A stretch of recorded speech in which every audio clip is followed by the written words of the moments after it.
আসসালামু আলাইকুম। সবাইকে স্বাগত জানাচ্ছি বিডি দর্পণের নিয়মিত আয়োজন আজকের দুনিয়ায়। আপনাদের সাথে আছি আমি আরমান আলী। চলুন জেনে নেওয়া যাক সারা দুনিয়ায় এ পর্যন্ত ঘটে যাওয়া প্রধান খবরগুলো। মালদ্বীপ থেকে পুরোপুরি সরিয়ে নেওয়া হয়েছে ভারতীয় সেনা সদস্যদের। দ্বীপদেশটির এক কর্মকর্তা বিষয়টি নিশ্চিত করেছেন। মালদ্বীপের প্রেসিডেন্ট কার্যালয়ের প্রধান মুখপাত্র হিনা ওয়ালিদ বলেছেন, মালদ্বীপে থাকা ভারতীয় সেনাদের সর্বশেষ দলটি দেশে ফিরে গেছে। মালদ্বীপের কঠোর অবস্থানের পর মার্চ মাসে ভারতীয় সেনাদের দেশে ফিরে যাওয়ার বিষয়ে দ্বীপদেশটির সরকারের সাথে সমঝোতা হয় নয়াদিল্লির। গত নভেম্বরে মালদ্বীপের বর্তমান প্রেসিডেন্ট মোহাম্মদ মুইজ্জু দায়িত্ব নেওয়ার পরই ভারতীয় সেনাদের ফিরিয়ে নেওয়ার বিষয়ে নয়াদিল্লিকে আলটিমেটাম দেওয়া হয়। গত বছরের নির্বাচনে মুইজ্জু ভারত হটাও প্রচারণা চালিয়ে জয়লাভ করেন। মালদ্বীপ থেকে ভারতীয় সেনাদের ফেরত পাঠানো ছিল তার প্রধান নির্বাচনী অঙ্গীকার। বিষয়টিকে মালদ্বীপের সার্বভৌমত্বের ওপর হস্তক্ষেপ হিসেবে চিহ্নিত করেন তিনি। মে মাসের 10 তারিখের মধ্যে সব ভারতীয় সেনাকে ফিরিয়ে নেওয়ার যে আলটিমেটাম মুইজ্জু সরকার দিয়েছিল, সে অনুযায়ী ভারতীয় সেনাদের সর্বশেষ দলটি শুক্রবার মালদ্বীপ ত্যাগ করেছেন। মালদ্বীপে ভারতীয় বিমান বাহিনীর প্রায় 80 জন সেনার একটি দল মোতায়েন ছিল। দেশটিকে ভারতের দেওয়া একটি বিমান ও 2টি হেলিকপ্টার রক্ষণাবেক্ষণের দায়িত্বে নিয়োজিত ছিল এই সেনারা। তাদের জায়গায় এখন ভারতীয় বেসামরিক স্টাফরা একই দায়িত্ব পালন করবেন। ভারতীয় সেনাদের মালদ্বীপ ছাড়ার খবরটি এমন এক সময় এলো যখন মালদ্বীপের পররাষ্ট্রমন্ত্রী মুসা জামির সরকারি সফরে ভারতে অবস্থান করছেন। বৃহস্পতিবার ভারতীয় পররাষ্ট্রমন্ত্রী সুব্রা মারিয়াম জয়শঙ্করের সাথে বৈঠক করেন মুসা জামির। এদিকে দুর্নীতির মামলায় 50 দিন কারাগারে থাকার পর মুক্তি পেয়েছেন দিল্লির মুখ্যমন্ত্রী ও আম আদমি পার্টির নেতা অরবিন্দ কেজরিওয়াল। শুক্রবার সন্ধ্যায় তিহার কারাগার থেকে ছাড়া পান তিনি। যদিও আগামী 1 জুন লোকসভা নির্বাচন শেষ হলে পরের দিনই তাকে তিহার কারাগারে ফেরত যেতে হবে। এনডিটিভি জানিয়েছে, কারাগার থেকে বের হয়ে কেজরিওয়াল জামিন দেওয়ার জন্য বিচারকদের ধন্যবাদ জানান। এ সময় তিনি আরও বলেন, একনায়কতন্ত্রের হাত থেকে দেশকে বাঁচাতে হবে। ইউক্রেনের দ্বিতীয় বৃহত্তম শহর খারকিভে সাজোয়া যান নিয়ে স্থল হামলা শুরু করেছে রাশিয়ার সেনারা। শুক্রবার এই হামলায় বাহিনীটি কিছু অগ্রগতিও অর্জন করেছে। এর ফলে চলমান রাশিয়া ইউক্রেন যুদ্ধে নতুন আরেকটি রণক্ষেত্রে যুদ্ধ ছড়িয়ে পড়ছে। ইউক্রেনের প্রতিরক্ষা মন্ত্রণালয় বলেছে, খারকিভের সীমান্ত এলাকায় সামরিক শক্তি বাড়াতে অতিরিক্ত সেনা পাঠানো হয়েছে। রুশ সেনারা ভবচানস্ক শহরে বিমান ও কামান হামলা চালাচ্ছে। 2022 সালের ফেব্রুয়ারিতে ইউক্রেনে হামলার পর খারকিভ দখল করেছিল রুশ সেনারা, কিন্তু ওই বছর ইউক্রেনের পাল্টা আক্রমণে শহরটি থেকে পিছু হটে মস্কো। গত বছর ইউক্রেনের পাল্টা আক্রমণ ব্যর্থ হওয়ার পর রুশ সেনারা ধীরে ধীরে পুনরায় আক্রমণে যাচ্ছে। কিয়েভে এক সংবাদ সম্মেলনে ইউক্রেনের প্রেসিডেন্ট ভলোদিমির জেলেনস্কি বলেছেন, খারকিভের দিকে রাশিয়ার নতুন হামলা শুরু করেছে। সেখানে এখন তুমুল লড়াই চলছে। খারকিভ ঘিরে রাশিয়া সেনা জড়ো করা ও সম্ভাব্য হামলার বিষয়ে সতর্ক করে আসছিল ইউক্রেন। সম্ভবত রুশ সেনারা ইউক্রেনের অস্ত্রের ঘাটতি ও সেনাদের ক্লান্তিকে কাজে লাগাতে চাইছে। তবে মস্কো হামলা আরও জোরদার করবে কিনা তা এখনও স্পষ্ট হয়নি। ইউক্রেনের প্রতিরক্ষা মন্ত্রণালয় বলেছে, ভোর 5টা নাগাদ শত্রুরা সাজোয়া যানের আড়ালে আমাদের প্রতিরক্ষা রেখা ভেদ করার চেষ্টা করেছে।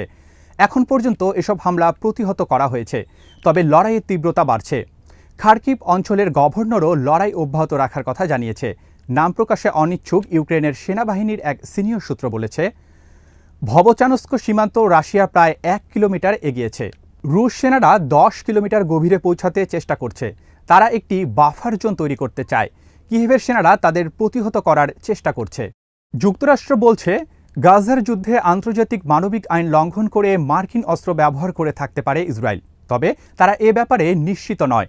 পররাষ্ট্র মন্ত্রণালয় তাদের এক রিপোর্টে বলেছে, এটি মূল্যায়ন করা যুক্তিসঙ্গত যে যুক্তরাষ্ট্রের দেওয়া অস্ত্র এমন উপায়ে ব্যবহার করা হয়েছে যা ইসরায়েলি অঙ্গীকারের সাথে সংগতিপূর্ণ নয়। তবে এ বিষয়ে পূর্ণাঙ্গ তথ্য প্রমাণ যুক্তরাষ্ট্রের হাতে নেই বলেও এতে উল্লেখ রয়েছে। বিবিসি জানিয়েছে, পররাষ্ট্র মন্ত্রণালয়ের এই মূল্যায়ন রিপোর্টটি শুক্রবার কংগ্রেসের কাছে পাঠানো হয়েছে। এই যুদ্ধে যুক্তরাষ্ট্রের দেয়া অস্ত্র কিভাবে ব্যবহৃত হয়েছে সে বিষয়ে হোয়াইট হাউজের আদেশের পর পররাষ্ট্র মন্ত্রণালয় এই মূল্যায়ন প্রতিবেদনটি তৈরি করেছে। বিবিসি বলেছে, এই প্রতিবেদনটি গাজায় ইসরায়েলের কিছু অপারেশনের বিষয়ে প্রশ্ন তুললেও তারা সেখানে আন্তর্জাতিক আইন লঙ্ঘন করেছে এমন কথা বলা হয়নি। বরং রিপোর্টে বলা হয়েছে, হামাসের বিরুদ্ধে যুদ্ধে ইসরায়েল গাজা উপত্যকায় বড় সামরিক সংকটের মোকাবেলা করছে। রিপোর্টে মার্কিন পররাষ্ট্র মন্ত্রণালয় আরও বলেছে, তারা ইসরায়েলের কাছ থেকে ন্যায়সঙ্গত উপায়ে মার্কিন অস্ত্র ব্যবহারের নিশ্চয়তা পেয়েছে এবং তেল আবিবকে অস্ত্র সরবরাহ আবার চালু করা উচিত। ফিলিস্তিনের গাজা উপত্যকায় প্রতিরোধ যোদ্ধাদের সাথে লড়াইয়ে বড় ধরনের ক্ষয়ক্ষতির মুখে পড়েছে ইসরায়েলি বাহিনী। শুক্রবার দখলদার বাহিনী 4 সেনার মৃত্যুর কথা স্বীকার করেছে, তবে কোনো কোনো সংবাদ মাধ্যমে 5 সেনার মৃত্যুর কথা বলা হয়েছে। টাইমস অফ ইসরায়েল জানিয়েছে, বোমা বিস্ফোরিত হয়ে ইসরায়েলের 4 সেনা নিহত হয়েছে। এছাড়া গুরুতর আহত হয়েছে আরও একজন। শুক্রবার সকালে গাজা সিটির জাইতুন এলাকায় এই ঘটনা ঘটে। আল মাইদিনের খবরে বলা হয়েছে, রাফা শহরে অগ্রসর হওয়ার পাশাপাশি উত্তর গাজায় কিছু এলাকাতেও অভিযান চালাচ্ছে দখলদার বাহিনী। এসব এলাকায় প্রতিরোধ যোদ্ধারা তাদের বিরুদ্ধে লড়াইয়ে লিপ্ত হচ্ছে। লেবানন ভিত্তিক এই সংবাদ মাধ্যমটি শুক্রবার গাজায় 5 ইসরায়েলি সেনা নিহত হওয়ার কথা জানিয়েছে।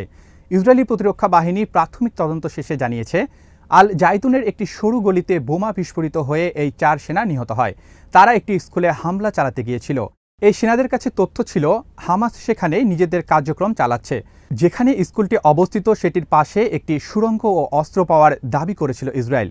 গাজা সিটির জাইতুনে যুদ্ধের শুরু থেকেই হামলা চালায় ইসরায়েলি সেনারা। এমনকি সেখান থেকে হামাসকে পুরোপুরি নির্মূল করার দাবিও করে তারা। তবে যখনই ইসরায়েলি সেনারা সরে গেছে তখনই আবারও সেখানে ফিরে এসেছে হামাসের যোদ্ধারা। এ কারণে জাইতুনে ইসরায়েলিদের বারবার ফিরে আসতে হয়েছে। আলাদা একটি ঘটনার দক্ষিণ গাজার রাফা শহরে 2 সেনা গুরুতর আহত হয়েছে। ইসরায়েলের সেরোকা নামের একটি হাসপাতাল কর্তৃপক্ষ জানিয়েছে, তারা এদিন 4 জন আহত সেনাকে পেয়েছে, যাদের হেলিকপ্টারে করে আনা হয়েছে। এই সেনাদের মধ্যে 2 জনের অবস্থা গুরুতর। শুক্রবার দখলদার সেনাদের উপর হামলার একটি ভিডিও প্রকাশ করেছে হামাসের সামরিক শাখা আল কাসসাম ব্রিগেড। প্রায় 2.5 মিনিটের ওই ভিডিওতে গাজা উপত্যকায় দক্ষিণাঞ্চলীয় রাফা শহরের তাকাদ্দুম এলাকায় বেশ কিছু অপারেশনের দৃশ্য রয়েছে। ভিডিওতে ইসরায়েলি বাহিনীর কয়েকটি ট্যাঙ্ক ও সাজোয়া যানের উপর হামাস যোদ্ধাদের আল ইয়াসিন 105 রকেট হামলা চালাতে দেখা যায়। হামাসের টার্গেট বিধ্বস্ত হওয়ার সাথে সাথে শোনা যায় যোদ্ধাদের আল্লাহু আকবার ধ্বনি।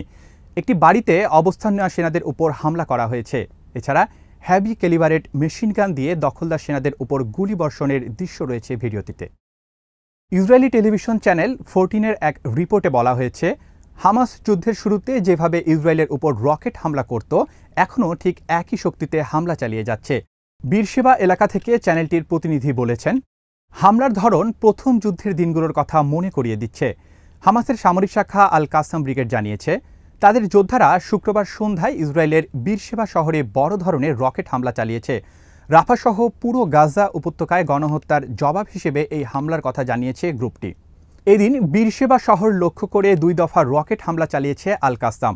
2 দফায় মোট কয়েক ডজন রকেট ছোড়া হয়েছে। আল জাজিরা জানিয়েছে, রকেট হামলা শুরু হওয়ার সাথে সাথে বীরশেবা ছাড়াও পার্শ্ববর্তী হটজিরিম ও পশ্চিম নেজিম এলাকায় সতর্কতামূলক সাইরেন বেজে ওঠে। ইসরায়েলের সম্প্রচার মাধ্যম কানের খবরে বীরশেবায় 15টি রকেট হামলার কথা বলা হয়েছে। হামলায় বেশ কিছু লোক হতাহত এবং স্থাপনার ক্ষতি হয়েছে বলে জানানো হয়। ইসরায়েলি গণমাধ্যম বলছে, রাফা শহর এবং মধ্য গাজা থেকে এসব রকেট ছোড়া হয়েছে। গাজায় ইসরায়েলি সেনাদের উপর হামলার একটি ভিডিও প্রকাশ করেছে আল জাজিরা। ভিডিওতে দেখা গেছে, একটি বাড়িতে অবস্থান নেওয়া ইসরায়েলি সেনার উপর গোলা ছুটছে আল কাসসাম ব্রিগেডের যোদ্ধারা। এছাড়া আল কাসসাম জানিয়েছে, তারা রাফা শহরের পূর্ব দিকে 114 মিলিমিটারের স্বল্প পাল্লার মর্টার শেল ছুটছে দখলদার সেনাদের উপর। আল কুদস ব্রিগেড একই এলাকায় হামলা চালানোর কথা জানিয়েছে। এছাড়া ইসরায়েলের একটি স্কাইলার্ক ড্রোন ভূপাতিত করেছে আল কুদস। এদিকে শুক্রবার ইসরায়েলের উত্তরাঞ্চলীয় কিরিয়াত শামোনা শহর লক্ষ্য করে 35টি রকেট ছুড়েছে লেবানন ভিত্তিক প্রতিরোধ সংগঠন হিজবুল্লাহ। হামলায় ব্যাপক ক্ষয়ক্ষতি হয়েছে বলে জানিয়েছে টাইমস অফ ইসরায়েল। হামলার ফলে কয়েকটি জায়গায় আগুন ধরে গেছে। কিছু বাড়ি ও গাড়ি ভস্মীভূত হওয়ার দৃশ্য দেখা গেছে। মিসাইলের আঘাতে একটি সড়কে বড় গর্ত হয়ে গেছে। ইসরায়েলি সামরিক বাহিনী জানিয়েছে, এদিন তাদের আয়রন ড্রোম মাত্র 15টি রকেট ভূপাতিত করতে পেরেছে। বাকি রকেটগুলো আঘাত এনেছে বিভিন্ন স্থাপনায়, যার ফলে ক্ষয়ক্ষতির মাত্রা ছিল অন্য দিনের তুলনায় বেশি। ইসরায়েলি ফায়ার সার্ভিস জানিয়েছে, ওই এলাকায় তাদের 10টি ইউনিট আগুন নেভাতে ব্যস্ত সময় কাটিয়েছে। ফিলিস্তিনকে জাতিসংঘের পূর্ণ সদস্যপদ দেওয়ার বিষয়ে একটি প্রস্তাব পাশ হয়েছে সাধারণ পরিষদে। প্রস্তাবে ফিলিস্তিনকে সদস্যপদ দেওয়ার বিষয়টি ইতিবাচকভাবে পুনর্বিবেচনার জন্য নিরাপত্তা পরিষদের প্রতি সুপারিশ করা হয়েছে। শুক্রবার সাধারণ পরিষদে এই প্রস্তাবের উপর ভোটাভুটি হয়। জাতিসংঘের সাধারণ পরিষদের 193টি সদস্য দেশের মধ্যে 143টি দেশ প্রস্তাবের পক্ষে ভোট দেয়, আর বিপক্ষে ভোট দেয় যুক্তরাষ্ট্র, ইসরায়েল সহ 9টি দেশ। ভোটদানে বিরত ছিল 25টি দেশ। যদিও সাধারণ পরিষদের এই ভোটের মধ্য দিয়ে জাতিসংঘে পূর্ণ সদস্যপদ পাবে না ফিলিস্তিন, তবে ফিলিস্তিনকে জাতিসংঘে যুক্ত করার পক্ষে একটি বৈশ্বিক স্বীকৃতি হিসেবে কাজ করবে এই প্রস্তাব। ফিলিস্তিন রাষ্ট্রের স্বীকৃতির ক্ষেত্রেও এই ভূমিকা থাকবে। এর আগে গত মাসে নিরাপত্তা পরিষদে ফিলিস্তিন রাষ্ট্রের স্বীকৃতির একটি প্রস্তাব উঠলে যুক্তরাষ্ট্রের ভেটোর কারণে তা বাতিল হয়ে যায়। 2012 সাল থেকে জাতিসংঘের পর্যবেক্ষণ রাষ্ট্র হিসেবে মর্যাদা পাচ্ছে ফিলিস্তিন। পূর্ণ সদস্যপদের জন্য আবেদনে প্রথমে সংস্থাটির 15 সদস্যের নিরাপত্তা পরিষদে পাশ হতে হয়। এরপর সেটি সাধারণ পরিষদে যাবে। তবে এই প্রস্তাব আবার নিরাপত্তা পরিষদে তোলা হলে যুক্তরাষ্ট্রের ভেটো ক্ষমতা প্রয়োগে সেটি আটকে যেতে পারে। সাধারণ পরিষদে ভোটাভুটির সময় নিউ ইয়র্কে জাতিসংঘের সদর দপ্তরে ছিলেন আল জাজিরার সাংবাদিক গ্র্যাবি এলিজোন্ডো। তার মতে, প্রস্তাবের পক্ষে বিপুল ভোট পড়ার ঘটনাটা খুবই উল্লেখযোগ্য। তিনি বলেন, আমরা শুনছিলাম ফিলিস্তিনের পক্ষে 120 থেকে 130টি ভোট পড়তে পারে, সর্বোচ্চ তা 140 হতে পারে। তবে 143 ভোট পড়াটা প্রত্যাশার চেয়ে বেশি। ভোটের পর ফিলিস্তিনের প্রেসিডেন্ট মাহমুদ আব্বাস বলেন, প্রস্তাব পাশ হওয়ার মধ্য দিয়ে এটা দেখা গেছে যে ফিলিস্তিনিদের স্বাধীনতা ও অধিকারের পক্ষে রয়েছে বিশ্ব, একই সঙ্গে তারা ইসরায়েলের দখলদারির বিপক্ষে রয়েছে। আজ এখানেই শেষ করছি।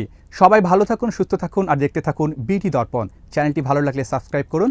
সংযুক্ত থাকুন আমাদের ফেসবুক পেজে। আল্লাহ হাফেজ।